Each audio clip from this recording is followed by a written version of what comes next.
गति 120 शब्द प्रति मिनट। डिक्टेशन शुरू होने में समय शेष है 5 सेकंड। Ready, start. अध्यक्ष महोदय, मैं कल कह रहा था कि वित्त मंत्री जी ने जिस संदर्भ में यह बजट प्रस्तुत किया है और जिन परिस्थितियों की पृष्ठभूमि में वित्त मंत्री का भार संभाला है, उस दृष्टिकोण से यदि इस बजट को देखें तो हम इस परिणाम पर पहुंचेंगे कि वित्त मंत्री जी ने निश्चित तौर पर ऐसा काम किया है जिसके लिए वे धन्यवाद के पात्र हैं।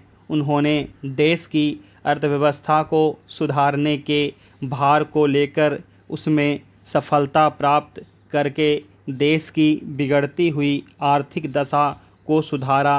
पिछले वर्ष देश का उत्पादन बढ़ा है, उद्योगों में सुधार हुआ है, कीमतों में सुधार आया है, हमारा आयात कम हुआ है और निर्यात बढ़ा है। इस तरह से देश में एक नई आशा और विश्वास पैदा हुआ है। इस वर्ष के बजट द्वारा भी उन्होंने पिछले वर्ष के कार्यक्रम को जारी रखने की कोशिश करने का प्रयास किया है। मुझे इसमें कोई संदेह नहीं है कि इसमें भी उनको सफलता मिलेगी।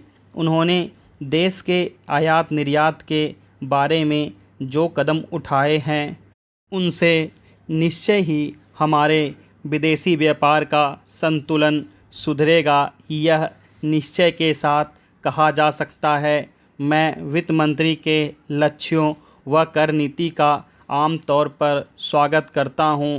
यद्यपि मैं मानता हूं कि इस कर व्यवस्था के द्वारा मध्य वर्ग पर बोझा पड़ेगा, परंतु इस देश में हमें पंचवर्षीय योजनाओं को जारी रखना है। इसलिए उस संदर्भ में हमें आर्थिक साधन जुटाने पड़ेंगे और ऐसी दशा में जो लोग इस देश में ऐसी स्थिति में हैं जो कष्ट उठा कर के भी कुछ दे सकते हैं, उनको देश के लिए देना ही पड़ेगा।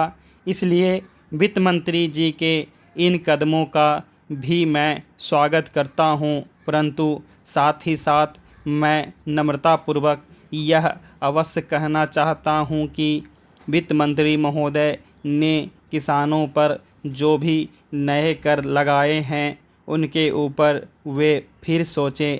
मेरी मान्यता के अनुसार वित्त मंत्री द्वारा खाद पर जो कर लगाया गया है, जो शुल्क लगाया गया है, वह एक ऐसा कार्य है जिससे इस देश का विकास रुकने वाला है। उन्होंने अपने बजट भाषण की भूमिका में कृषि संबंधी कच्चे माल के उत्पादन के लिए पूंजी लगाने की आवश्यकता पर जोर दिया है। उनकी स्वयं को यह मान्यता है कि कृषि का उत्पादन बढ़ाना बहुत आवश्यक है।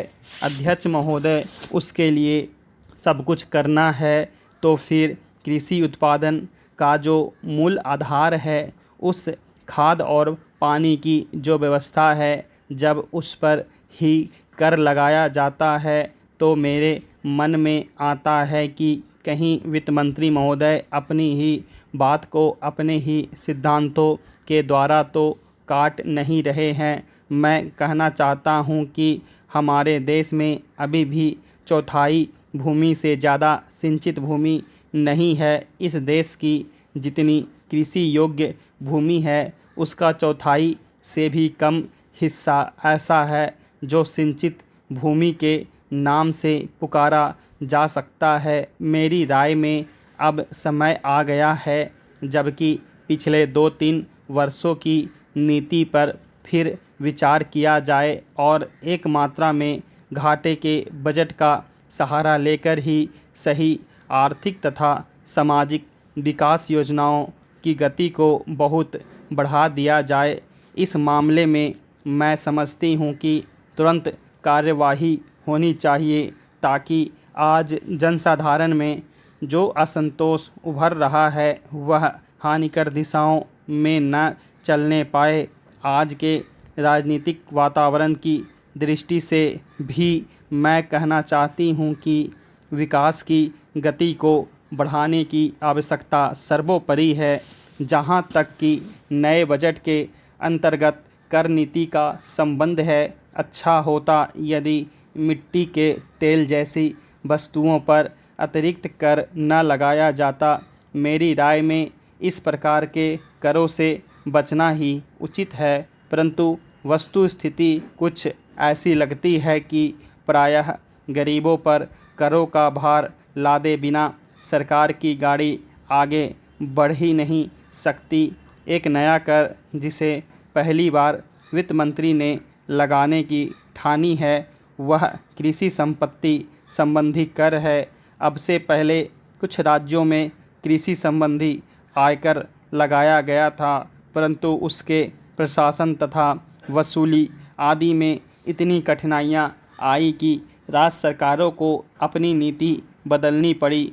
बात यह है कि जहां करोड़ों अनपढ़ तथा गांव में बसने वाले किसानों पर हिसाब किताब रखने और रिपोर्ट भेजने की जिम्मेदारी लादी जाती है, वहां ऐसा कोई कर सफल नहीं हो सकता। उल्टे उसके कारण लाखों लोग कई प्रकार से सताए जाते हैं और फिर वे लोग सरकार से नाराज़ हो जाते हैं। इसलिए पहले देखना यह पड़ेगा कि यह कर कितने कृषकों पर लागू होने वाला है और उससे कितना रुपया कर के रूप में वसूल होगा। स्टॉप।